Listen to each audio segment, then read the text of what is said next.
My boy Earl, he kind of sound a little more slow than he used to though. No, because remember that's how he came into that fight. It was like that, and then Sounded people was slow? like, "Was he drugged?" And then he even brought up, oh, it might have been drugged or something like that. Put it in his workout shake or something. Because remember how he came in? People was trying to make up. You know what I mean? Like, there's no way that man got whooped like that. And like, don't you remember he came in like slow? Like he came in like. He just You know sounded. what I mean? His eyes was cut low. He was moving slow, sluggish. You know what I mean? He sound more slow now though. Well, yeah, that brain damage. You think he suffered some? Hell yeah. Some, yeah. You see That's how being generous saying some. you see how he got this? You see how he got a little ponytail in the back of his head? Oh, he got a little shag going? It's like one big dreadlock. Oh, is it? Yeah, like So it must be the monster, king of the shags right now. You know he from Texas. Yeah, Yeah. He was looking rough. Side. He was looking rough during that whole 3 years. Now he looked back to Errol Spence before he fought. But Reconstructive surgery, my friend. what I'm saying, he done shaved his face up and he done got his hair cut and stuff. But he got that long lock in the back though. I don't know why That's he Texas. did that. It's a Texas thing. Did you ever do that when you was young? Yeah. You did shag. that? It's called shag. We had that shit. You did one? Yeah. No, like you had a ponytail? Not a ponytail. Or you just had like shag. the shag. little bush on the little bush on the back The of your shag, head. yeah, like the Southside fade. Yeah, the shag. But I did have long hair though. For like, from like 25 to 31. I had long hair? Like long hair, like pull back ponytail long hair. Shut up. Yeah, it went longer than a fro. How come they ain't in none of the photos Pull of that me shit posting? back. Because I went off grid, man. No, actually it is. And on my photos, like live show photos, actually it is. You see my fro. It's like I had a bandana down. Like the bandana in the front and fro out the back, like blown out the back. For real? Yeah. That shit was long. I just cut it like when I was like 30, 31. Like cut it, like had a big shop. Because otherwise. Are you serious? Yeah. You had long hair that long? Yeah, because So you 31? Yeah. Let me see something. Let me see a photo. Man, You a damn lie. I ain't no damn lie. But cause my dad had always said, my dad was a hippie. He is a hippie. But he always said, grow it till you can't, because you're gonna want it when you don't have it no more. You know? Yeah, So, girl, I man, can. Yeah. that's My that. dad used to grow his shit. My dad had a jerry curl actually. You had the curl? Yeah, my dad had a curl. You Yeah. had that S curl in there? Was it barbershop, like beauty shop curl, or was that a little S curl from the home kit? No, he went to the salon. Oh yeah? Like he cared for his Sat hair, under man. sat under the dryer. Sat under the dryer. When he's at home, he had the thing on his head during the day to protect his hair. Yeah. His curls went down to like his shoulders, bro. Oh man. He had real curls. Juicy. Yeah, and he always wore suits. You know, my dad was a former guy because he sold insurance, so he always wore suits and shit. And people used to be like, "Oh, your dad a pimp." He took pull up, Right. He pull up with the suit on, and the Man, you paid the soul glow going on. Yeah, right. that was him though. Right. Hold on, man. Let me see you though. Let me see you though, bro. My man said he was. My man said he had to. Yeah. Hold on, man. Let me scroll. I gotta go all the way to the beginning. Who's the beginning?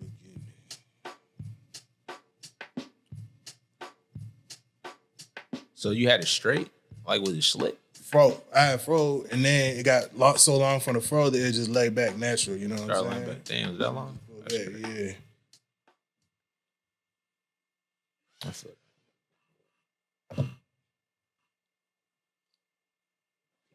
It's hard to see because of the Let's shape, see. but like some of the pictures, the froed up. Oh, hold on. Did you have the fro when I met you? When I first met you? I might or might not have, because I'm telling you, like right when I came back, that's when I chopped. I had a big chop when I came back. When we did the showcase over at Who's fro? in Exarban. Who's froed You up? had the fro. Who's Yeah, fro? 'cause I'm like, this look like the person that I did meet then. Yeah. Okay. Who's froed up?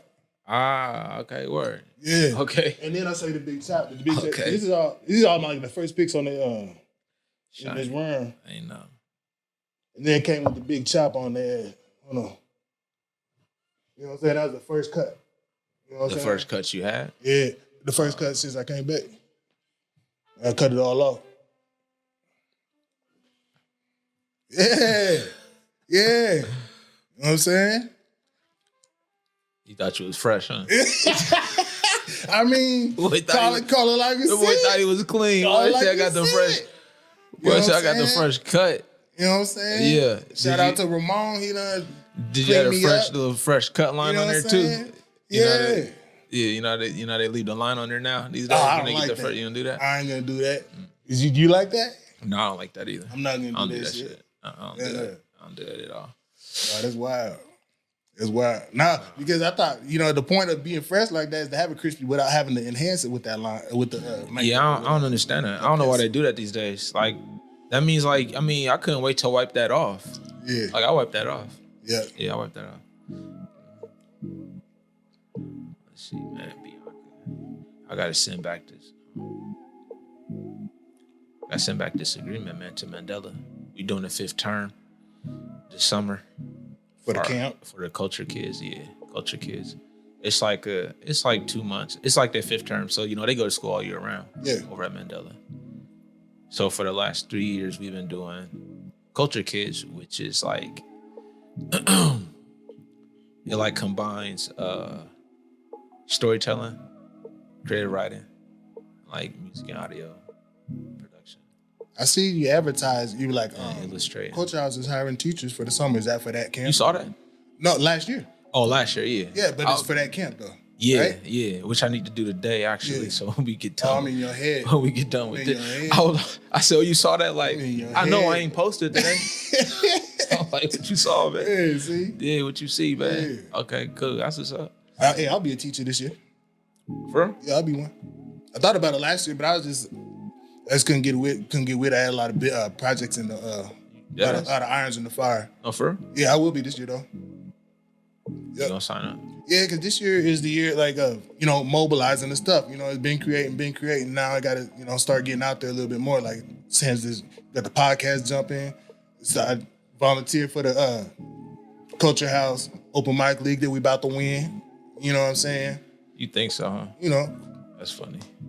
Things like that. Keep thinking. The Open Mic League, man. That's about to kick off tonight. Actually, matter of fact. Yes, sir. Yeah. So my squad, we ready though. Yeah, we ready. We've been in the gym. Oh, we had too. I ain't seen y'all. We got our own gym. That's why. Yeah. Okay. We got a gym here. I know. So I know. But you got the gym here, but you bringing in bass players. I know we've been. Yeah. Yeah. Yeah. Yeah. Yeah. Yeah. Yeah. Yeah. Yeah. Yeah. So yeah. You're right. I did. We need a bass line on that track. Nothing wrong with that. Okay. Yeah, man. Probably needed a hook for that song too. Yeah.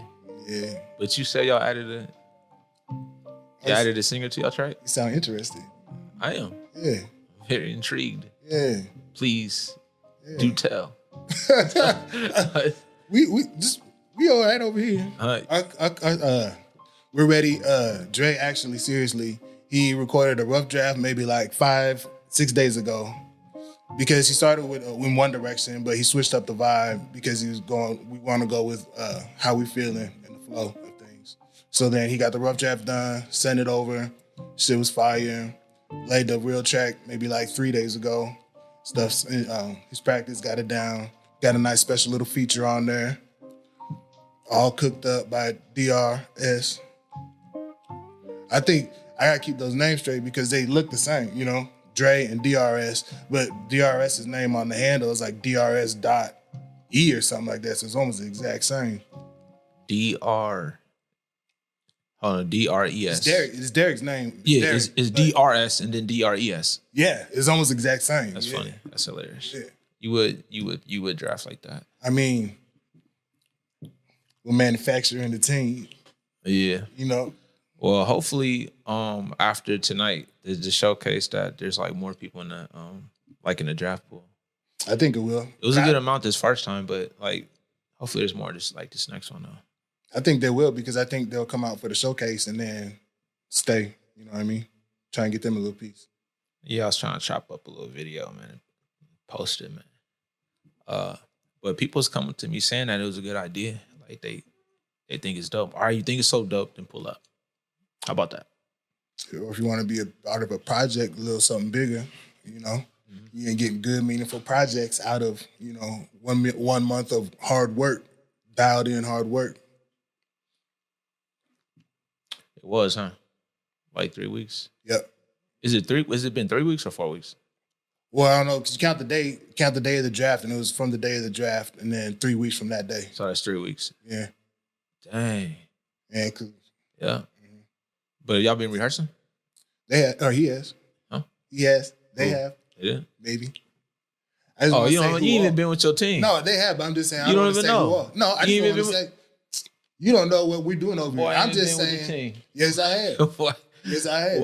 Anyways, team, man. Anyway, you saying all that, you don't even know what y'all done. Yeah, you about to be your first time hearing the song. No, I'm just trying not to show my hand because people like to cheat over here. Like every time I say something, be your first time. Add a little extra, little saison to the mix. It's gonna be your first. It's about to be. We both about to both hear it for the first time tonight. Damn, see? Boy. I'll let you think that. You can have that. You can have that. Look at Earl. You see that? You see that shit on the back of his head? Good. You see it on the back of his head? It's not good. I don't think I'm gonna watch the fight because it's not good. I don't think anything good gonna happen. Because like you said, it's not a warm-up fight, and he's not fighting a bum, so nothing good's gonna happen from it. If Errol get beat up. Look how he's walking, man. I know. It's not good. He's trying to intimidate Zoo. My man walking slow like he got a brain injury and he done got his motor skills right. He was trying to, so he walked stiff-kneed. It's not good. Is Daddy still training him? I don't know. He might have got away from his dad. I have no idea. I can't tell you. I just don't know if it's good. But speaking of boxing, though, how about that fight? Which one? The unification. Benitez. I chip on his name every single time. Benavidez. The better Benavidez. Yeah. For real. That combo he laid on that man. His hands was fast. Yeah. Man, did you notice he was throwing? Did you see the elbows though? It's all part of the work. Huh? It's all part of the work. He elbowed him forward and backwards, dog. Smooth. But ain't nobody saying anything about it. Smooth work. All on the interior. Yeah, nah, he whooped his ass though, for sure. Yeah, he whooped his ass. He said that he fractured his orbital socket. So he broke his face. Yeah. The way he took a knee after getting hit like 7-8 times in a row. Yeah, he's like, it's mush. This stuff was mush. This shit was so big, bro. Yeah, I knew his shit was broke. Yeah, I knew it was. Yeah, yeah. That's crazy. I seen, Malik King Scott, the Bronze Bombers old trainer. The dude who used to wear my ski mask and stuff like that with Nancy. Him. Because he was a pro heavyweight boxer. Hold on, he wore your mask? Yeah. Because I had a collaboration with Malik King Scott and Nancy, his girlfriend at the time. And then he was training the Bronze Bomber, and then I used to get good footage of them training in the ring with my ski mask and stuff. And he had the ski mask on? Yeah. The north side, because what it is he's from Philly. Hard. Yeah, because he's from Philly in the north side, you know what I mean? And that was the second one, but the first one was the Slick Tongue Committee. Yeah. Multiple collabs with him. So shout out Malik King Scott. But anyways, he was on a boxing show to hyping up the Bronze Bomber, talking about he got his eye on, Anthony Joshua and then somebody else. So what'd you think about him stepping back in the ring with like a higher caliber opponent? Who? The Bronze Bomber. Him? You know what I mean? Stepping, because I think he's good at what he's doing now. Did he announce his next fight already? Oh, no. What I'm saying, he's geared, you know what I'm saying? Malik talking like that, he's trying to gear towards it. You know what I'm saying? I don't know, man. Like, I think I could get over, like, his past, right? Because he lost to the same dude, like, 3 times? Yeah. And then he lost to, what's he lose to, like, The Boys or something like that? Or Parker? Tyson. Who did he lose to? He got pounded by Tyson. No, he got pounded by Tyson a few times, then he got pounded by somebody else. That's too. So, I don't know how many losses he got now at this point, but I don't know, man. It's cool, man. What I do like is that now these guys have all taken losses. So from Anthony Joshua to Tyson Fury to Deontay Wilder, that it puts them all back into the same pool again, right? Where they can fight each other, and it'd be interesting, even though like none of them got belts, right? Like I like the idea of seeing Anthony Joshua fight Tyson Fury. I like that a lot. Anthony Joshua has got to get through this fight he got coming up though. And who's on deck? I don't know the guy name, right? But the guys he got one loss, so white dude when like foreign, so it can go two ways because we've seen Joshua take some else to some people he shouldn't lose to. So, and then like right when the hype get back, like where these two guys can fight, then one of them take a loss, so then they can't fight each other. Like that's what I don't want to happen, but that's what my gut might tell me. Right, that's what I was at. Like, do you think it's a step back up? We're never going to competition. Because that's exactly what I was thinking. We might never get. Like, we might never get to see those fights though. Like Deontay Wilder versus Joshua, we want to see that. I don't want to see Tyson Fury versus Deontay Wilder again. You think you know the outcome? Yeah, he lost him 3 times. So even if he beat him this one time, like it don't matter much. Nah, like he got him. Okay, you got him, and then like that's cool, but don't fight him. Like you don't need to fight him again if just get him. Just because like you can't sleep at night because you gotta live with you know what I'm saying, the whole like to this day thing, and then he get you know what I'm saying, got smashed up. Man. Yeah, man. So no, it's all good though, man. So but what about you seen those Detroit Pistons?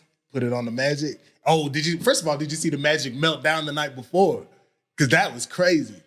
The meltdown when they was up, like, they was up a ton. They could have put the Pistons away at home in Orlando, and then they ended up dropping that game, forcing that game 7. They fired their coach. They should. They fired him. That was crazy. Because I turned the game off.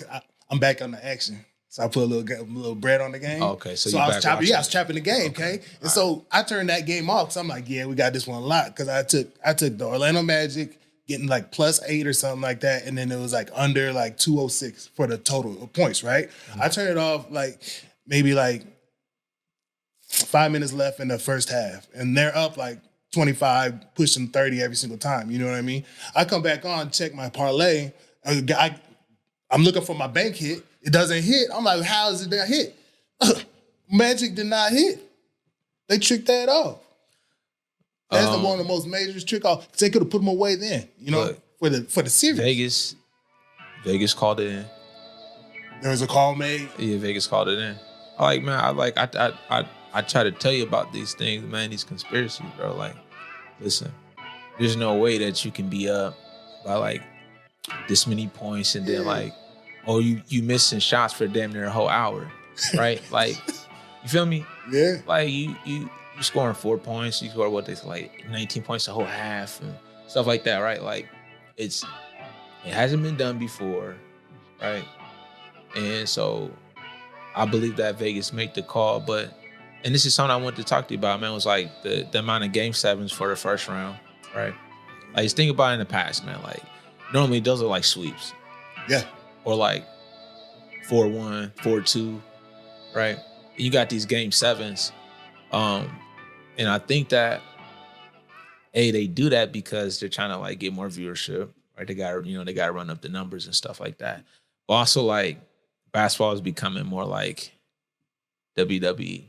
Let me talk about it. Where it's like I watched the game like last night and I was just watching the body language and like the behavior. So this was the end of the Minnesota Timberwolves and the San Antonio Spurs game last night. Did you watch it? No, but I heard Town is back though. Who? I heard Anthony's back though. Anthony Towns is back. He don't play for Timberwolves, bro. You don't play for the Timberwolves? Nah. Who's the dude that came back? Who was hurt and came back? And Anthony Edwards. Anthony Edwards. Yeah, Anthony Edwards. He came back. Edwards. Yeah. He came back and like he's a superstar. So like yeah. They won, but it came down to like the last minute of the game. Like now I watched the body language for one. I don't think that Victor Wembanyama and De'Aaron Fox like even playing. I don't think they like playing with each other. Number one. I kind of peeped that language. They don't like really passing to each other like that. But Wemby gets the rebound, right? So the Spurs get the ball. It's a missed free throw from Rudy Gobert. And Wemby gets the rebound. And rather than like him take the last shot, he like passes up the court. And I think he gives it to Ron Harper's son. Oh, he's cold. Dylan Harper. He got the ball. And then he passes it to, I think he passes it to Keldon Johnson, probably. Right? And he had fake, and then he shoot the 3-pointer, like he overshoots it, misses it, right? Game over, right? And they was like fine, like dudes smiling on the bench and stuff, like haven't lost the game. I'd have been kind of upset about it, you know what I mean? But like dudes was they was like cool with it. But for the fact that the coach had a timeout, he didn't want to use it, right? To even set something up, to draw something up, to to get a good play, to even like tie the game or win the game. I thought was fun. I thought it was odd, but anyways, like I said before, man, these guys like they all getting paid, man. They got they getting their money, man. Like they don't really like they buy into the whole entertainment thing, like sports is becoming. Just what I feel like for NFL and like NBA, and so for NBA, I was like, man, all these game sevens, I see what they doing, man. You know what I mean? Yeah. But like, hey, like I was telling Chad earlier though. I'm going with the Knicks and I'm going with the Lakers. That's what you like? Yeah. Dang, the Lakers? Yeah. Let's go. This one.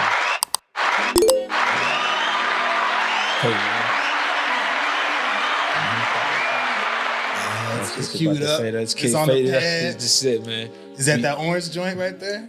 Yeah, that's what that was. Is the second pad. Okay. But we back though, man. We back on this wonderful Tuesday. Yeah. In the Brain Drain Studios. I like this. What you think, man? It's a nice little setup in here. Yeah? You like the setup? It is. It's fire. Because you sent me a little video yesterday of a sneak preview of it, and I was excited to come down.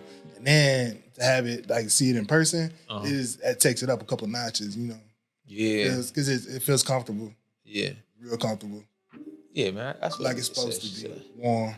Cozy, man. Yeah. Yeah, that's what I heard, man. Those words that was sent to me when I sent some photos out. Yeah. It said, look, cozy and culture. Yeah. So, yeah, I like that, man.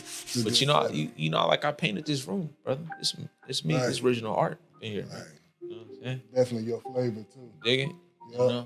I did it probably like 3 years ago, though. I like the colors. You feel me? The color scheme, you can get a little something every time you look somewhere else. I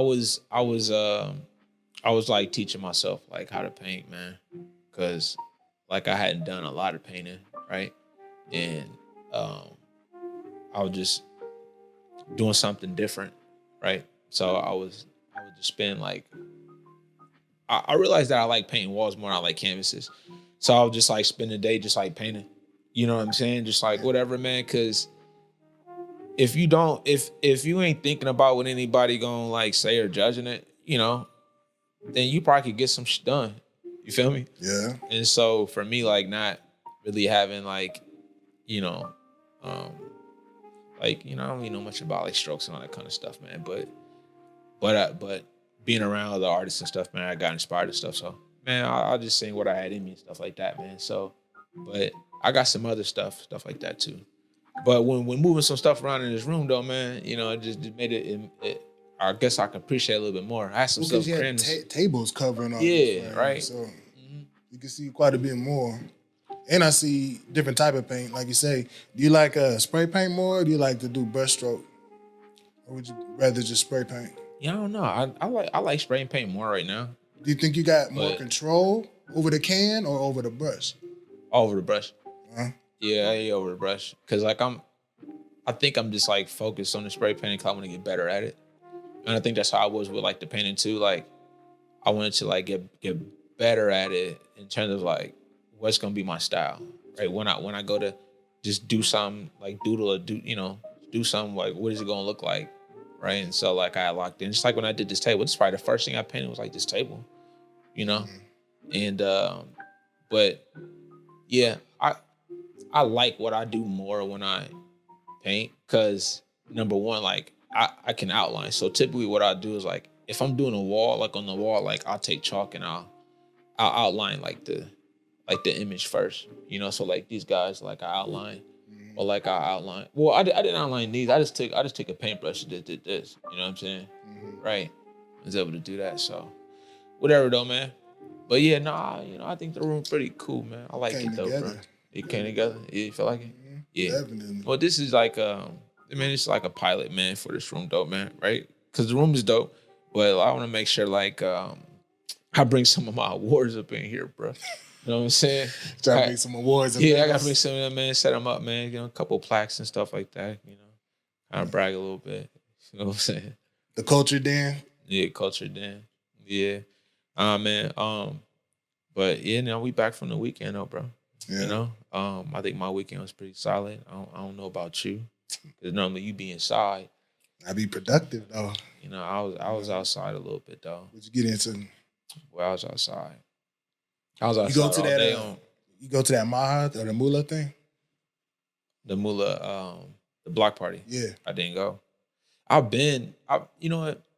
I ain't gonna lie, man. Like, it's not my kind of block party. Yeah, it's not my kind of block party. And but I've been in the past. It's cool. Like, you chunky out there, get deep. What? Yeah, but it's like it's like you know what I'm saying, like the whole time. You know what I'm saying? So like, you know, it's cool, but like after a while, for me, like I gotta be in some kind of section or something, and like I can't be just standing in a midst of like 5,000 people. You know what I'm saying? Like, I can't do that. I'm not doing that. So I gotta be like backstage somewhere, like, you know what I'm saying, chilling in a cut, which is normally cool. You know what I'm saying? But after like an hour, two standing just like an atmosphere, I'm good, man. You know what I mean? Yeah. So what'd you get into then? So Friday, man, I had to do that rally. Did I say about that rally? So it was for the 17,000 people. Was it really? Nah. I was like 70 people. God damn. No, I wasn't 70 people, man. I ain't gonna lie. I ain't gonna front. It's probably like a couple hundred, man. Probably at most, to be honest with you, man. She said they was planning for 17,000, but nah, that wasn't the case at all, bro. It didn't even get to 17,000. They're not even close. They find who'd you have? Do you have that person singing that Bruce Springsteen? Couldn't find nobody. They really wanted that song. You know, it went pushing for that song. It went from the Bruce Springsteen song to the Worker song by the something. I can't remember the name, man. It was like some kind of rock song. So I was like, I'm gonna just play some like protest songs from the, some popular protest songs. Yeah. I thought I was gonna be able to, but I didn't even get no time to even do that. I played 2 whole songs probably, like the whole time. Yeah, that was it. And then when Daryl Black, when he was doing his speech, I was supposed to play Public Enemy, Fight the Power for him when he walked up there. But they had my shit muted. So I couldn't even play that, right? So he get up there and then he wanted me to play as he was like finishing his speech, he wanted me to play Donnie McClurkin, Stand. Like he wanted me to ease on it. I played that shit blared when I played it. I had to bring it. I didn't know my shit was that hot. This shit was loud, so I had to bring it down. Like, damn, my bad. But he was cool. He was like, yeah, thanks, man. So he thought it was good though. So at least he got some sort of theme music. That's all good. Yeah, I mean that song was good though. I mean, it was a gospel song. So like his idea was this, right? Like I write the fader up and then he's like basically like preaching, and his gospel song rises up, and he's getting the people really amped up. Right. Plays on paper don't always translate. It's probably like 20 people by the time he got done. You know what I'm saying? Hey man, listen, people they was just scattering, bro. You know what I'm saying? So like, the time it got done, it was like 20 people left, man. That was it. Well, at least it went off. At least at least y'all pulled it off. It went off. They got their little protest. They got their thing. We did, bro. Mm-hmm. Like takeaways from it though is like the lady who was organizing, like she was organizing back like when they was fighting for like voter rights. You know what I'm saying? So she's been doing it for a long time. So I think she got to bring some younger people in the fold to help her with her outreach and organizing, right? But then also other organizers, they got to quit beefing and stuff. So like people are planning other rallies against other rallies at the same time. Other rallies are doing rallies, and like in this whole like in this field of like civic engagement and organizing on it, and like people like protesting and all that kind of stuff, man. Like it'll be beefing Right. amongst each other, man. You know what I mean? So it's not only in like the music scene or the art scene, bro. It's like probably kind of like in every scene here. You know what I mean? Where people got problems with people, so they work against them and stuff. You know, so that was one of the problems with that rally as well too. Why I wasn't as successful, right? These are the same people who did the No Kings rally last year, and they had like 7,000 people. Right. You know, people got to keep in mind working for the greater good. You know what I mean? Especially when human egos is involved. You know, and it is because they're invested. Feelings is invested, but you got to keep in mind the greater good is the sum. Yeah, that part. Like if you gon' the mission should always stay the mission, regardless of how you feel about like the person. As long as that person still got the same mission, right? Personally, how you feel about the person, like personally or whatever, right? Because I ain't gonna say we, but often the mentality here is people want to be the only one or like be the top, right? To the lead person to do it, right? Rather than just work with, like others, you know what I'm saying? And then everybody just kind of just like do it together. Yeah. Right? That's how where you fit in, find your role, play your role. Yeah. But again, like Omar's mentality sometimes is it's like backwards thinking. You know what I mean? Just because I think we just been without, you know what I'm saying? Like opportunities for certain stuff. Right? So, but people really do like to try to make a name for themselves for like organizing and stuff like that. I noticed too. Like, so, I mean, shout out to them I props to them for it, but y'all stop all that beefing, man. Anyways, bro. So that was my Friday, man. After that, I went home. I think I watched some hoops or whatever, but that was really that for me. Saturday, I had to prep for, man, we had a gala for the Black Student Union. So that was Saturday. And so I was here. Man, I was here all day prepping. My son came to help me out early. Grayson or Raleigh? No, Raleigh. Grayson had worked the night shift, so his butt was too tired, man, to come. Yeah. So Grayson, I ain't gonna forget that. You left me hanging, boy. I ain't gonna forget that, man. But no, Raleigh came, he helped me out. And then Big Mike was there when we got done because it was kind of a big setup, man. It was like 3 organizations in one at UNO. So the Black Student Union, then the Black Excellence, and then I think Black Studies Department. And so this was their like end of the year gala. So they were well dressed, and then they had like food buffet, and they did like karaoke and did they have a dance production and that kind of stuff. Oh no, they had DJ Riz, the Riz DJ, and she was DJing though. Oh, okay. And so it was a cool vibe, but it was 17 round tables and 102 chairs, 101 chair. Yeah, it's quite a lot. So just like the chair down, the chair down was fine because we put on the boxing, right? So because me and Mike was here chilling, a couple other fellas, so we was watching the games that night. They was on, and then we turned the fight on. That's when we watched the Benavidez fight back here in the warehouse. Right. Yep. So, man, that was cool. Then Sunday was like kind of like Sunday Fun Day. So, spent time with Aaliyah. We went and did some stuff, man. Taught her to hang out with her for the day, man. So we had to go do that. So we did some putt-putt. Sound like you lost that putt-putt game. No, I won the putt-putt game, but she beat me at the arcade. Mm-hmm. She beat me in Connect 4 at the arcade, and she beat me in his racing game too. I was doing all this shit, man, and then when I looked up, I was in 7th out of 8th. Getting dusted? Yeah, she got 3rd. I thought I was killing that shit. I thought I was passing people up. Man, I was in 7th, bro.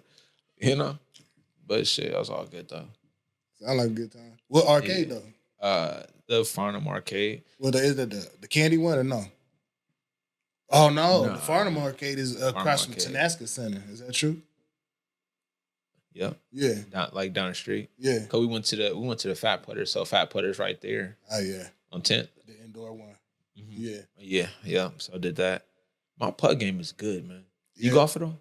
No, I don't. Not at all? I heard a lot of business is done on the golf course though. Mm-hmm. And you ain't trying to do minutes? Yeah, I am. Yeah. Okay. I like driving a golf cart though. That's fair. Yeah, but I heard it's also great. It's great exercise too. You know. Yeah. Especially out there walking. But I'll probably hop in the cart. Yeah, you trying to walk 18 holes. You're not gonna walk 18 holes? Not even 9. Do a cart. Cart from hole to hole. Drink a beer. That was the fun part when I was little. Just driving the cart. Yeah. People out there like getting turned up out there. Oh yeah. Walking, drinking out there. I had kind of gun shy about golfing when we was like 18. I was golfing over at the Knolls, and you know off of like almost 108th and Fort or 108th and Maple, the Knolls golf course. Up the street from Taco Bell and all that, and down the street from Hy-Vee. It'd be about like 108th and Maple. Past the 108th and Maple, up the street, like 108th and Taylor about. Oh, you turn right on Maple. Go straight. Oh, well, you go straight. Huh? It's right off. You go straight. Oh, yeah, turn right on Maple. Yeah, you're right. Turn right on Maple. Okay, that golf course. So it's in the middle of a neighborhood. Yeah. And we was on the golf course, and on one of my shots, we was out there, and I hit the shot, and it sank, and it went all the way, and it shattered a sliding glass door. You know, those sliding glass doors are expensive. You know what I mean? So I'm being gun shy ever since. Did they teach you how to hit? Like, did you know what you was, no, we know what you was doing? No, we was just out there, you know. My homeboys, they golf all the time, and I was like, okay, I'll go with y'all, you know. And my first time golfing, and That's crazy. They ain't teach you how to like hold the. How you swing it like teenagers. I just went up there and hacked at it, you know. Because you used to playing baseball. Yeah, we was all baseball players too. I got it. Mm-hmm.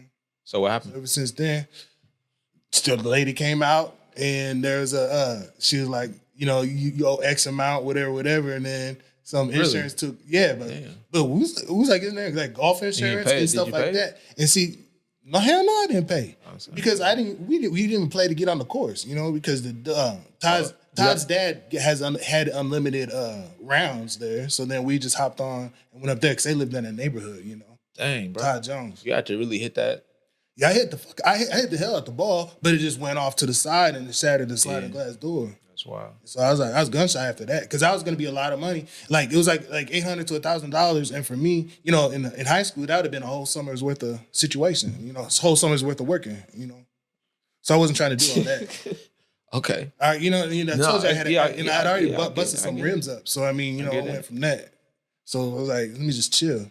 I feel that. Yeah, I feel that. Look, man, to cap off my day, I had some.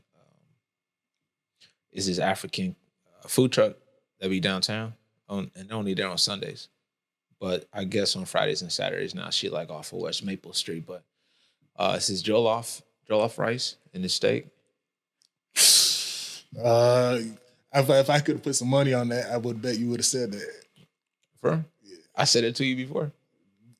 What about at the Tenasca Center? Dropped Brazil off, came off in there, but before you could even make rounds, what you had to do? I got the jollof rice. Yeah. You had to sit in the corner in the back with your back facing the whole function. Damn, you right. Yeah. Huh? Yeah. It's good, man. Is that good? I mean, that's a compliment to the chef. It's good. It put me down, man. I ate that, man. It put me down, bro. Man. Mm-hmm. So you go find that. What's the name of the food truck though? No. I just know where it's at. I just know what the truck look like. I just know her location. You used to be driving around hoping. I asked her for some more information, so when I had got there, she was setting up. Then when I waited like 20 minutes. That's how you know I'm dedicated. I waited like 25 minutes. I'm just sitting on a rock, just waiting. And then I go up there and order it now, and I was like, this other guy come up to you like, sister, where you be at? Right. You know, same thing too. So I'm trying to find out. So I was listening. And she was like, yeah, on Fridays and Saturdays, she's out on West Maple, and then on Sundays, that's where she's there. The block party was on the Sunday. Yep. So I wasn't aware, but I saw her again because I was downtown and looking for something to eat. You know what I mean? And she happened to be down there again. And anytime I see it, I just gotta get it, man. Gotta get it. Cause she be at the Afro Fest. Okay. That's how I first got onto it. Was last fall when I played Afro Fest. And then I waited like an hour. Well, worth the wait. It was worth the wait, man. It's so good. Anyways, man, that was me though, bro. What'd you get into this weekend? Worked on some designs. Worked on those our collab designs. Just trying to get some The joints you showed me? mock-ups. Yeah, worked on mock-ups, and then I'm still in the middle of the rollout for Tuna Fork. That dropped on the 1st. That's going good. My next single drops this Friday, or the next video for that project drops this Friday. It's called Higher Management. It's exciting. Damn, what? It's called Higher Management. Another one? Project? No, the video for the project. Oh, The okay. next It's video. off Yeah, Tuna yeah. Fork. Yeah, off Tuna Fork. Oh, okay, got Yeah, it. Higher Management. Okay. Yeah. And that just focuses on budgeting your time, using your time wise, or choosing what to do with your time. And for me, I just like to create, you know what I mean? Or create or spend time with loved ones, or then use those memories or use those, reflections to build, But then also it deals with, as a creative, there come a place and time where you're forced to decide, is you all in or is this on the side? Talking about art, you know what I mean? Are you going to be a full-time creative? Are you going to have 1 foot in, 1 foot out? Is you going to try and do full-time job and be a creative? But if you want to be a creative at the highest level, you really come to that conclusion in the mirror or through reflection that you can't do both. You can't straddle the fence. You have to be all in, you know what I mean? Either way. And that's fine either way if you want to do a 9 to 5 or, you know what I mean, or be a full-time, but you have to choose, You have to choose. Otherwise, you're just always going to have that what if in you, that you didn't give it your all, You have to apply. It's not enough to have natural talent. You have to apply that natural talent, and you have to mix it with art and science. I feel that. When did you make that choice? I made that choice at age 29 because at age 25, I was working full-time 3 days a week, but I was working at a group home, you know what I mean? So I'd do 2 overnights and then 1 afternoon shift, but I'd get my 45 hours in. So 3 days a week, I'd work full-time, and then the rest of the week, I would be booked doing live shows and doing stuff like that creatively. But I was fine on stage, but there was no growth. I needed to learn the science, behind it, because I was doing that. It was coming from the natural place, but I didn't know the science behind song structure. I didn't know the math behind the time signatures and things like that. So I didn't have the time to learn the necessities, the building blocks, you know what I mean, to go where I was going. So I felt like I was spinning my wheels. Because you wasn't putting enough time in? Because I wasn't putting enough time in the right areas. Exactly. Right. Exactly. So you think that like artists right now, like there's this line between like what's natural, like instinct and like raw, like versus to when you're like actually like studying and 100%. becoming like a student of the 100%. student of the game. And you can tell when those mesh, and you can tell when that flip switches. You can tell that in the artist. You know what I mean? That's 100% what I'm saying. I feel like that too. I think that's what I'll speak on what I know. So artists that I come across that like have been open mics or I've seen in showcases like that, right? But they get stuck right there and they think that there's no more room for like growth there, or maybe they think they mastered it there, right? Yeah. So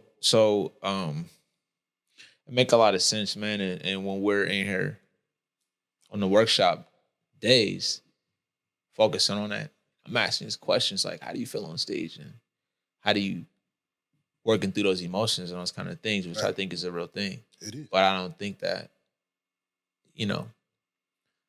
those that don't put the time in like that, like you're saying, they don't give themselves time to even like be chilling and like address that, right? Right.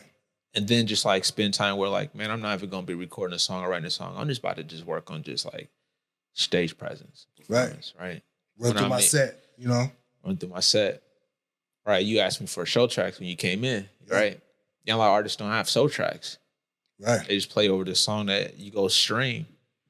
That's not right. Right. That's like why it wouldn't come out until they're not putting in they're not spending in enough time, but they're also not becoming students, so they don't know like when they leave the studio to ask for, well, I need a show mix, I need a radio mix, right?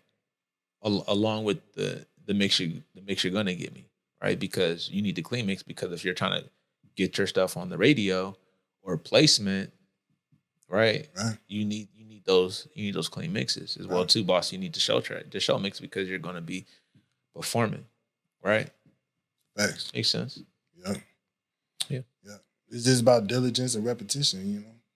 And then the thing is, we often think that, as a society, it being an artist is, ducking the 9 to 5 or working less than a 9 to 5. But it turns out we work more than a 9 to 5 because we're working for ourselves, and ain't no one gonna do it if we don't do it ourselves. Are we in a day where it's cool to do the 9 to 5 and still like rap? Yeah, 100%. Where we at? Yeah, because you want to be able to support yourself. You know what I mean? And you want insurance. You want to live. This is real life. This is not MTV. This is not videos. You know what I mean? And so, however, you find your path is the best way to find your path. You know? Yeah, being a struggling artist. That's not fun. It's not fun. It's not fun. I'm hungry. That's how Feed the Poet come from. I was hungry. You know what I mean? Feed the Poet. It came from a written sign on cardboard that I wrote. You know what I mean? When I was walking around doing my shows. I'd be on my skateboard and I have my bucket of good vibes. Yeah, the cardboard. Cardboard that say Feed the Poet. And it came from. You be out on the corners? Yeah, because a lot of times it wasn't like where they panhandle? Yeah. And see, so I do guerrilla shows there, and I show up and I do it. I'll do a show set out there on the corner. Yeah, and I show up. It'd be like in November, middle of winter, and I put up extra socks, but I come out there with no shoes on. You know what I'm saying? Holy socks, and I'll go set up there and I do guerrilla shows out there for real. Yeah. Is that Feed the Poet?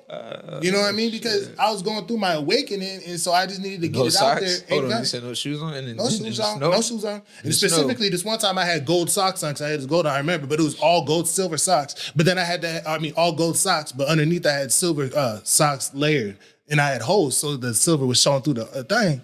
It was right outside the, the Bourbon Theater down there? The Bourbon down there. In Lincoln? Yeah, right outside the Bourbon. Yeah. Because it was kind of in protest because I was getting frustrated because they wouldn't book me for good shows. And you know what I mean? For the big shows in Lincoln, they wasn't booking me. And so then I was like, okay, so then I'll just go outside the venue and have my own show. And so then I'd pass out my hard copies, my physical CDs out there. And while people was waiting in line, I'd have my whole full set. Did they ever stop you? No. Because I was booked inside too, but I'm just saying. You would do your pop-up before a show. Just like out there. Yeah. Did you get some love? All the way. A lot of, I get a lot that way, know? Okay. Yeah, because and at that point, you just work with what you got. And at that point, I didn't have that much budget either.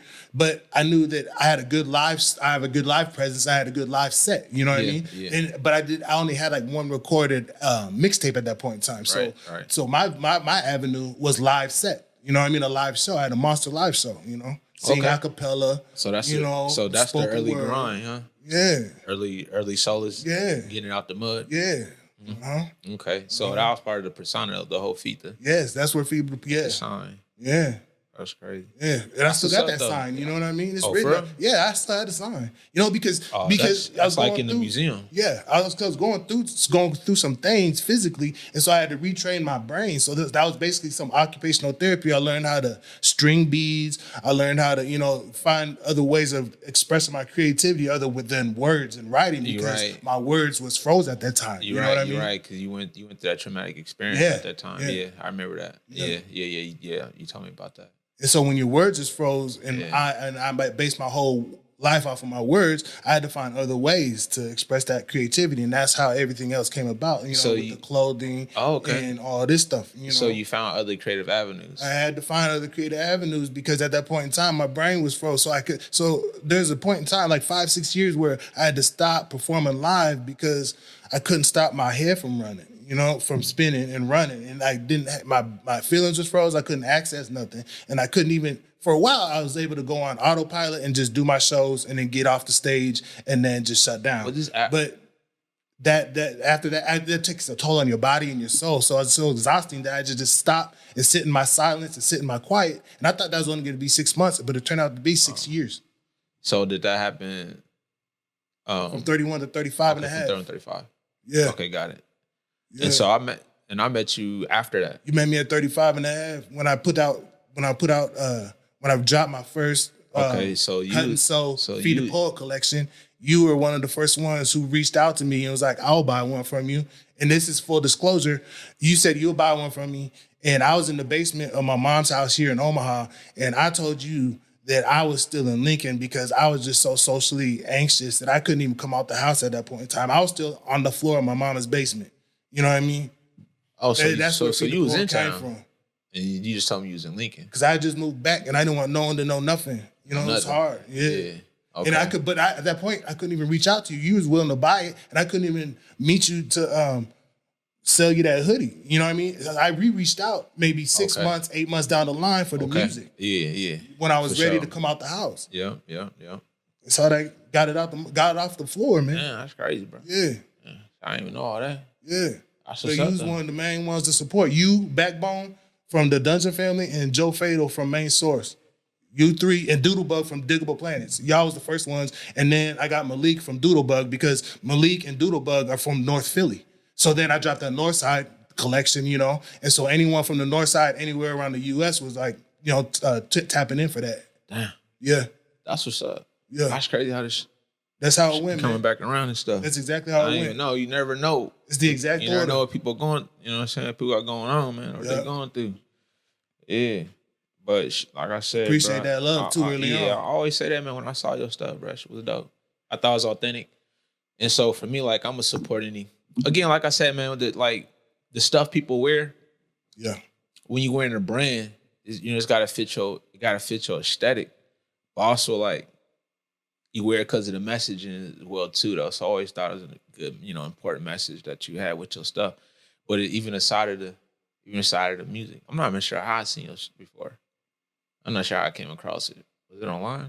Online. Online? It was online on Instagram. For sure. Yeah, I finally, because once I get that trademark and I finally went through all that process and I dropped, you literally were one of the first ones to reach out and say, I'll buy this. That's what's up. Yeah. Yeah.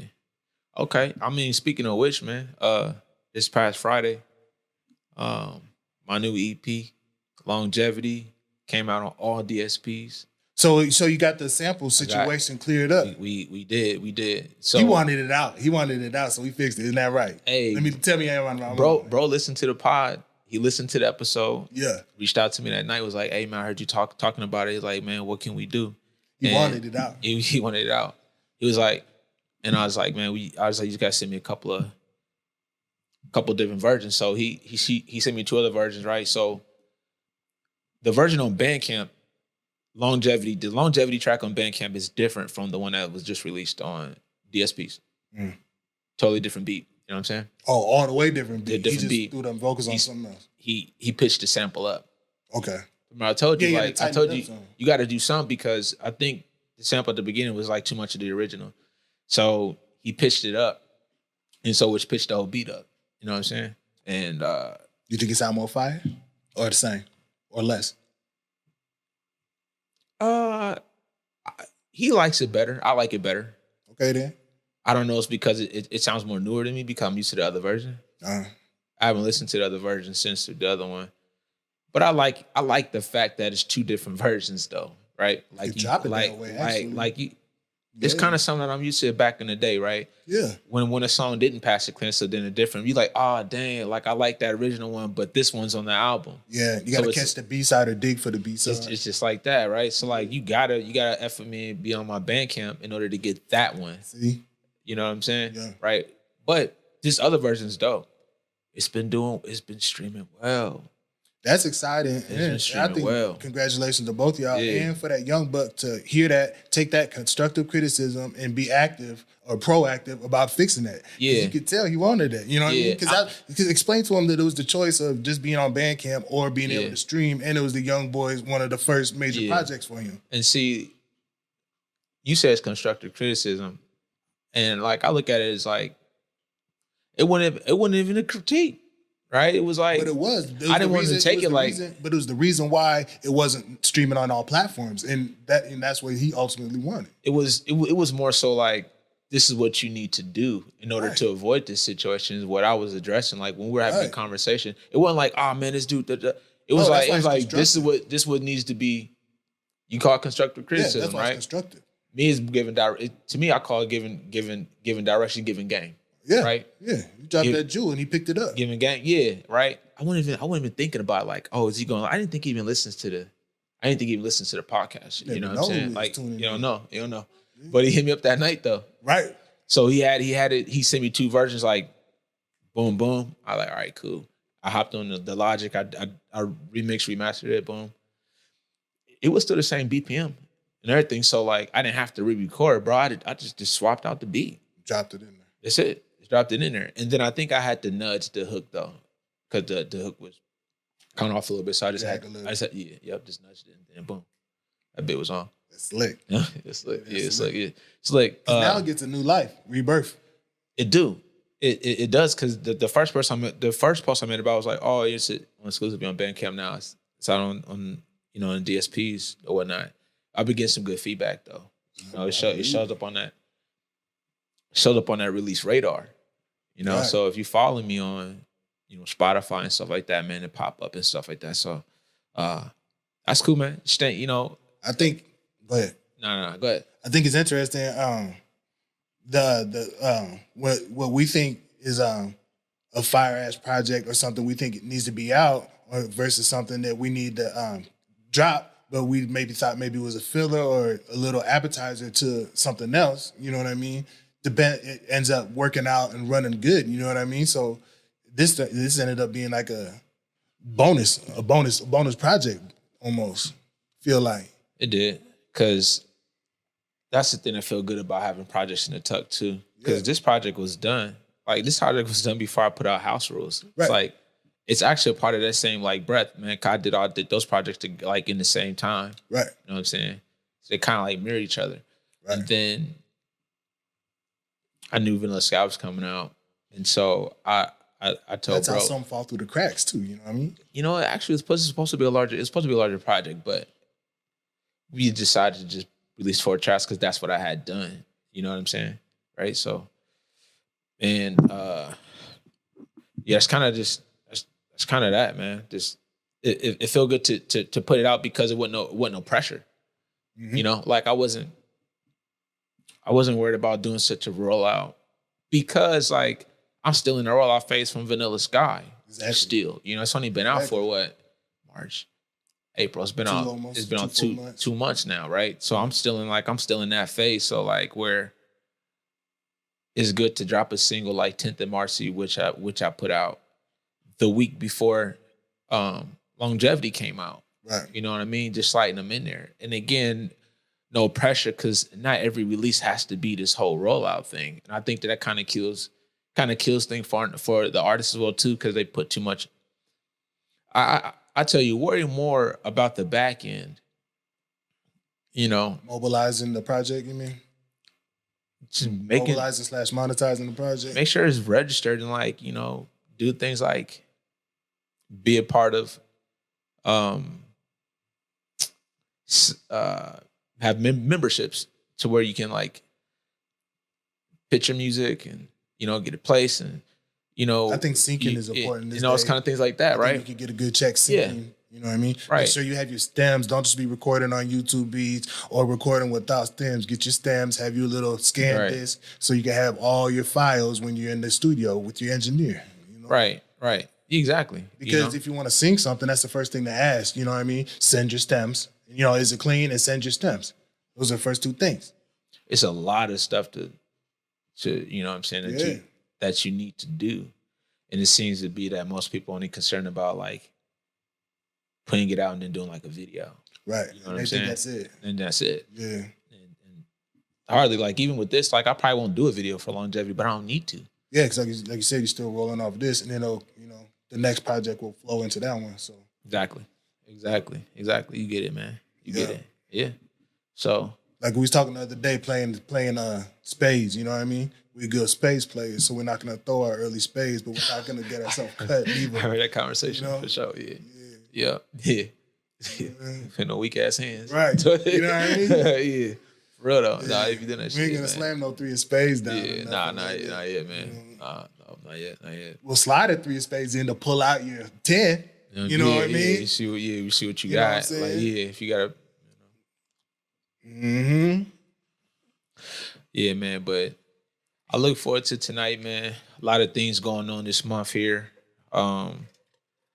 We got the gang of stuff on the calendar. Man, I saw that. Bro. I saw the calendar post. And I'm like, it was like 2 slides. It was like 2, carousel. I had to slide to the left for the extra couple. I was like, man, remember all this? I know. Gotta tap in. So you gotta go to the website, houseofculture.com. And seriously, there's something for everybody because I mean, it's different flavors every day. Yeah, it different every day. From creative workshops, speed dating, Yep. right? Yep. So if you're out there and you need somebody, pull up to it's called the Green Light. So we're doing a little rebranding with it. And so this is the ages from 25 to 35, I believe. The one before was older crowd, right? I think so. I think it's like 30 to 39 or something like that. Yeah. I'm not sure. But anyways, man, so that's gonna be cool, bro. We're partnering up with Film Streams. Yeah. For the release of I Love Boosters. I saw that. Yeah. I saw an insane reaction to that post. Because everyone was on the Film Stream side. Like, I saw a lot of people that I didn't know and wasn't familiar with. But, I mean, people must love that Boosters. Like, people's going to come out. I didn't realize. Post is going crazy. I was like, I'm saying, I must be missing out. Because that, like, it looked like, just based off the reaction to the post, that it's like a cult classic, or everyone loves it, or everyone, like, it's a series or a show that people watch. Is that true? I think that for number one, Keke Palmer's in it. Okay. Then you got a lot of like Demi Moore's in it. You got a lot of celebrities that's in the film. Okay. But I think like what it's about too, it's about high fashion and then them like boosting. You know. Oh, it's real booster stealing. Like stealing, yeah. Oh, high fashion. Yeah, it's real you know stealing. So Yeah. I think it's something that like people can relate to, like working for these retail or these luxury stores. You know what I'm saying? And then like the whole like, what if, you know what I'm saying? You can get off with some shit, you know what I mean? So I think that those that... So is it a movie or a series? No, it's a movie. Okay. So those that are into fashion but love Keke Palmer and, you know, can just like relate to something like that, it really hit, you know? So I think that it's really cool, you know, that they chose to, you know, partner with us for this movie, Film Stream I'm talking about. Right. Because it's something that they feel like embodies the culture, but also with the fashion house that we have here, Culture House. Is it direct correlation? Direct correlation. So I love these kind of partnerships because they're fun, you know, fun thing to do. So we have some programming centered around that event that we'll do, you know, like the day of. And again, this is a preview showing, so like the movie isn't out, right? But we're hosting the day before where you can come watch it with the major film stream, with the major film house, like the independent film house here. So I mean, it is what it is. Yeah, so tickets are on sale. So go to filmstreams.org. Yeah. And then talk a little bit about like the programming behind those collaborations and who has to do that. Because I know you always have to pull your laptop out every now and then, and everything has to be in order, itemized, in order for, you know what I mean, things to come through and flow correctly. So I mean, who has the most paperwork to do to make these things run like they run? To make these things run like they run. Who has the most paperwork? I think it depends on who's asking who. So if I'm being brought in as a partner, then it's gonna be less paperwork on my end. Right. It's more like just signing what our agreement is on what my role is. All right. And if I'm bringing them in, then it'll be more paperwork on my side. Okay. Because I'm programming it. So then therefore, like, I'm responsible for all the things associated with that, which is the cost, who's participating, who's going to be staff, the supplies, you know, all those kind of things, right? Marketing, getting the word out there, you know, those kind of things, right? Mm-hmm. So like it comes with that, with the collaboration. But when you do collaboration, typically both parties are coming together and they're bringing something to the table. Right. You know what I mean? Of course, with us and Film Streams, them having their platform that they have, right? And being able to reach, you know, movie lovers and people who care about independent films. Right. Right. Yes. But also care about community because they are independent. Right. You know, they're not a chain like AMC. AMC's. Right. Thanks. So you get that. So connecting with an organization like us, which is rooted in culture, but specifically, you know, in North Omaha, and the leads in this movie are Black. You know what I'm saying, right? And it's a fun, like, collaborations are supposed to be fun, right? You know, and it gives you a chance to, again, like I said, lean on things that you typically don't have in your wealth or arsenal, right? You can partner with, someone else and be able to get that experience, you know what I'm saying, for that time. So I think it's a great look and a wonderful step in the right directions. Because I mean, I think you guys been doing movies and stuff like that. Yeah. And the movies, they're like classics shown and like film studies and Q&As after it. But like now, having major blockbusters drop. Well, I mean, the other ones were blockbusters too. But I mean, current blockbuster. You know what I mean? The current. So yeah, exactly. So it's like, much like, but not like when we did the Spike Lee, right, for the Divine Nine, right, and because that was classics. It was classics. It was history, but it was history lessons as well. History lessons as well, yeah. But for this release, and that's the cool thing about film streams, and honestly, for anybody out there that's listening, like if you having a film that is classic or something that's coming out that film stream's not holding, like you can reach out to them and you can ask them, and they'll see about getting that.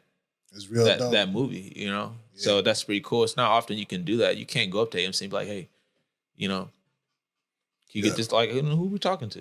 Like you said, they're for the community, right? And then the community's for them because they're independent. So I mean, it's a good ebb flow. So are you going? Because you don't be watching movies like that, gang. I do like watching movies like that, but I just don't be coming out. You know what I mean? So I might slide. You watch your movies I love movies. You watch them at home. Yeah, What's the most recent movie you watched? Because you know what I didn't see. You probably can name the last movies I don't watch. I couldn't even name mine. You don't be watching them. I couldn't name mine. He just told y'all I couldn't name mine. Chad, didn't he just say? I'm on documentaries and stuff like that. Didn't he just say old movies. I like classics and I like stuff like that. Yeah. But like as far as like new movies, I couldn't tell you the newest movie that I watched. I feel that. I get it. And then also, we touched on it before, not this episode, but I think my attention span for movies, is shot the hell out, And that's from doom scroll, having things like that, short form content stuff. And so you're just gonna let it just? No, I ain't gonna let it, just die. But it has to be a movie worth watching. Like you said, like that RZA movie. And then there's something else too. The other day there was a preview. I was like, "Ooh, this looks good." Did you go see it? No, I ain't go out and see it. You ain't go see it? One spoon of chocolate? No, I ain't see it. I did go see that on Thursday. You did? Yeah, I saw that. So I left that out my weekend. Well, because it wasn't the weekend yet, but it was the prelude to the weekend. So I did go see that, the one spoon of chocolate, and it was written and directed by RZA, but it was a Quentin Tarantino film. Okay. Right? Yeah. That makes sense. Yeah. Yeah, they've been doing business for quite a while. Mm-hmm. Yeah. And so the movie, like I told you, man, it's one of those movies where like they put the black person in like one of those towns where the white folks is like, we're racy, you know what I'm saying? Yeah. And kind of like weird and stuff.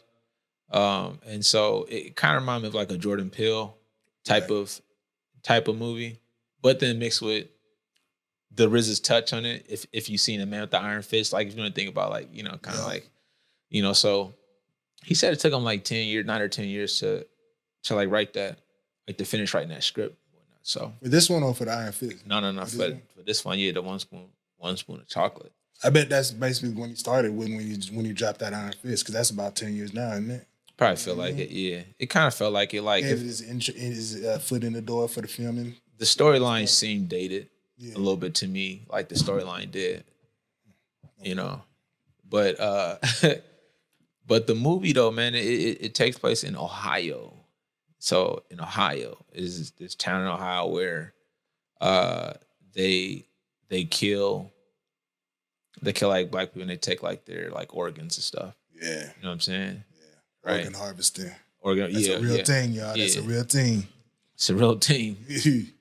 So I mean it's funny because that's what they say, like the aliens, and I was in agreement with the aliens, but they was taking, they're supposed to do animals though. Then they start taking humans and stuff. Damn. That's for another conversation. You know what I'm saying? No, for real, because we made an agreement with extraterrestrials, right? You had the good deities and you had the the bad ones. You know what I'm saying? So okay, so we'll leave it at that, man. Yeah. Hey, you heard about that dude Chud the bodybuilder? Who? His name is Chud the bodybuilder. Nah. It's this dude who got this kick. He's a streamer. He's a streamer, and he walk around this big brolic Caucasian. Okay, but he's big and brolic. Okay, and he walk around in Texas, and then stand your ground states, and he baits brown people. He'll be like, he'll walk up and he'll hold his camera like this, and he'll go, "Hey, don't," and he'll say "chimp out," or getting beat up, or he'll make reference to monkeys and things like that. He drops hard R's and bombs. Listen to this. Wait for the catch. He do this, baits them. They start coming at him, and he start flashing his gun like this. Oh, okay. He start flashing on them. You know what I mean? So he's been doing this, and he's getting a lot of clout, and he was getting a lot of notoriety. And they finally kicked him off the Kick, the Kick streaming platform. They kicked him off, took his monetization and stuff like that. But his notoriety is shot through the roof. Like, here we are talking about him. He's going viral. But the problem is he's got a lot of supporters. Like, if you go through the comments of the posts, you know what I mean, of his posts and stuff like that, is probably 80%, 75 to 80% supporters of what he's doing. So I thought that was just interesting that he's in Florida. No, he's in Texas. I don't know where else he goes, but I know he does it in Texas. He need his ass whooped. Well, yeah, but won't nobody run up on him because he flashing. He flashing out. He flashing. Yeah, and that's what the thing. But now it's to the point that other people are hearing about it, and now he's getting threats. You know what I mean? Threats here, threats there, like woulda, coulda, shoulda type things, or if I was there type. So he's drawing a lot of unnecessary, not unwarranted, but a lot of flack that I wouldn't want to go through. He's bringing it on himself, but he thinks he gets more money and more notoriety, which he does. Like, it'd be another case. Like, if he had catches a case, he would get.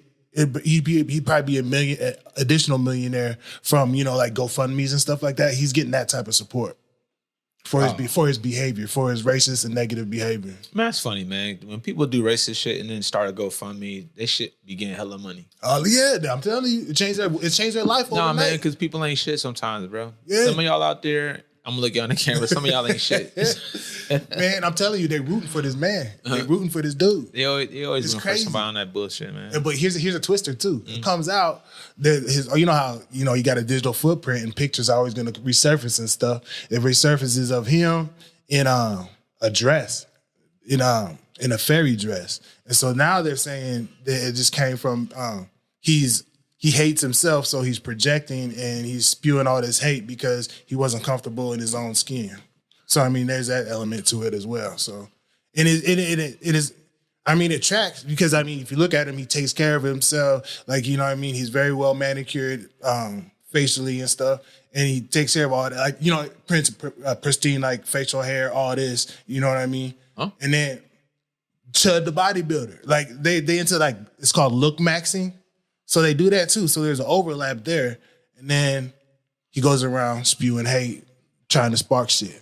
But he's brolic. So, I mean, he's brolic and he flashes on them. So people ain't testing him yet. So I'm not wishing no bad on people, but I'm tuning in. You know what I mean? Because if he's going to broadcast things like that, I'm going to tune in. Because, you know what I mean? You can't play with everybody like that. You know? Hey, there's going to be a time and place. Hey, man. Hey, forget that dude, man. What you think about what you think about Meg Thee Stallion and Klay Thompson, bro? Oh man, I was trying to let it go. I ain't gonna lie to you. I thought it would be over in like a few days, but it's still lingering. So this morning I was hearing some more stuff about it. She wanted to be. I mean, it feels like she's trying to prove that he ain't mean nothing to her, and so she want to be seen being outside. You know what I mean? Taking body shots off of her friends, and you know what I mean, outside behavior. Ain't nobody trying to see that. I know. She's just trying. I feel like she's real hurt, and she's trying to show outside behavior. But also, I heard that Klay named his boat after her as well. So I mean, I guess. But then he tried to say that they wasn't really all in it like that. And so I mean, I think there was feelings attached. Yeah, you named a boat. That's like naming your pet after. Like naming your pet after or something. Like, yeah, it's like a dude might do that. You know what I'm saying? Like, and he liked her, but like, yeah, he might never, but yeah, like, I got him. How old are you? Like, yeah, she was really flattered by it, you know? Yeah, I guess she did like it. Huh? I guess she did like that. She did like it. You know what I'm saying? But her fans are gonna use that as a reason why he's supposed to stay with her because he done named the boat after her. He done He this. was acting like he done got love on one bombed knee and all this kind of stuff. Proposed to her and stuff like that. Yeah, I'm pretty sure that there's like a comment, you know what I mean? Put it on the table, let them choose what to do with Bro, it. I'm gonna tell you this right now. This is what I think, honestly, and then I guess we can play into the other narrative. I think that it was set up. This was something for this was something for her to like to clean up her kind of like clean up her image a little bit because of like think about it. I didn't even think about that. Think about her and Tory Lanez, bro. I just thought that was just I just thought they liked each other. I ain't forgave her since the Tory Lanez thing. You know what I'm saying? Because she wasn't honest in that, right? And then that man sitting up in jail, right? So like for people to be trying to drag Klay Thompson, it's like, nah, look at what Meg was on before she even got with Klay, bro. You know what I'm saying? 100%. That's what I'm saying. But at the same time, I just think like, they're both grown people, and you can't be like, it's not like just because a dude a love bomber and all of that, I mean, he's supposed to stay with her. I'm like, he gets to decide if it ain't for him anymore. Right. You know what I'm saying? Well, the problem is the fans is like feel like they got entitlement to other people, to parasocial relationships, and they feel like they're entitled to the celebrities' relationship. People don't know them in their personal life. Yeah, Klay and Meg do not know them right at all. Right, and also, they going hard in the paint for him. And also the fact that Klay was already 3-time world champion, 4-time world champion. Well, first of all, Klay a player because if you know anything about Klay Thompson, that boat has been full of women for a long period of time before Meg. So I mean, or his other boats and stuff like that. You know what I'm saying? Like Klay been winning. Yeah, Klay a player. And he didn't sign for 100 M's like 3 times. And he's young, so I mean, let the man live tight. So no, and I thought more even that he might get ate up by Meg. You know what I'm saying? But it turned out vice versa, or they're trying to make it vice versa. But I just thought it was equal playing field, and they just two, coming together. Felt each other. That's really what it was, and it just not. But I think that again, like for me, like I do believe in like handlers and like relationships that are like set up for media publicity stunts and things like that. 100%. I think that this relationship was that. I think it was. Yeah, I think it was. I think that's why Klay ain't tripping, man. He about it there. It was cool. Like, yeah, I'll try it out. Right. And for her, she get to be with a clean cut dude, you know what I mean? That ain't, you know what I'm saying? Like outside, like, thugging and shit like that. Or just like looking like he is. You feel what I'm saying? Yeah. Because that's kind of what it looked like. I'm just saying this is what it looked like. And then listen to her music, and her talking about in the past to her, like, cheat. Like, and she's cheating on her exes in the past. That's what I said. I thought that she was going to eat him up. You know what I mean? I thought that she can't. Because she done what they claiming he did. They claiming he cheated, right? No, but that's what I mean. I thought that she would have had the more power in the relationship type, you know what I mean? Like did him wrong before he did her wrong type thing. I get it, yeah. Mm-hmm. But we really don't know. None of us know what happened because Klay ain't said nothing. It's between them and they boat. It really is, and that's why I stay out of folks' business, man. I don't like talking about relationships like celebrity relationships and stuff like that. Because one, I don't be caring, man. I don't be in their business like that, bro. I just know how the Tory Lanez thing happened, right? You know what I'm saying? And her supposedly getting shot in the foot and all of that. But I ain't gonna say it didn't happen and all of that. Like, I'm not. But I did do some research though. So stuff just don't be adding up sometimes. I thought they said someone else saw her. I never She said he did. She said he did. I know that, but I thought it came out that I thought it was someone else, a third party that shot her. Oh, nah. It was just between those two? Yeah, she said it was Tory who did it. Yeah, but she said that, but I thought it turned out someone else did it. I mean, everyone was in the car, like 3 people or 4 people was in the car, and then someone else did it, and then they was like, I don't know, bro. I can't even say. It was just so messy, still messy, and then he's dropping albums from jail, but he's supposed to do 10. It's a long time. Oh, yeah. Yeah. Well, man, shout outs to Tory Lanez, man. Like, get them records out, bro. Shout out to Meg and shout out to the homie Klay. Hopefully he returned to the Warriors before he retired. I like to see that. Do you hate when people follow up a message with a question mark after you haven't, just because you haven't responded to them quick enough? Well, they're soliciting something. They're trying to sell you something. It's people just being patient as hell, too. Like, chill on me. that put me off too because like I'm It do, thinking ain't about no- the ain't response gonna to get back respond. to him. Yeah, and then Like, where? Okay, cool. I feel that shit. Well, look, man. That's kind of what I'm looking forward to this weekend. I'll be kind of gonna be chilling though, bro. To be honest, Wednesday we got Central High that's gonna be here doing a concert. The band, nice, that'll be fun. yeah, they'll be here doing a concert. We got a designer mixer coming up next week. I saw that it's like on the 13th, May 13th. Yep, yeah. So just come chill, invite the designers in the show. You know what I'm saying? Yeah. You just talk like fashion going forward and stuff like that. Yeah. You know what I'm saying? So, that's kind of it though, bro. What you got going on? I was working on. I'm in 3 days now, so I'm working on my live set. I'm back in there. Oh yeah, getting ready for the joint with Cesar Comanche. Yeah. Shout out Back to North in there. Carolina. Yeah, Working for on sure. the Fire live set. Come out, hear me spit some bangers. For sure. That and just the regular close, compose, and then recoup. I feel that, bro. Yeah. So that's kind of it, though, man. Go on, just live out these obligations, man. Pack it up for the day, man. That's right. You know what I'm saying? Live and direct. The word is follow through, y'all. Finish up what y'all start. Do y'all homework. Peace. Peace.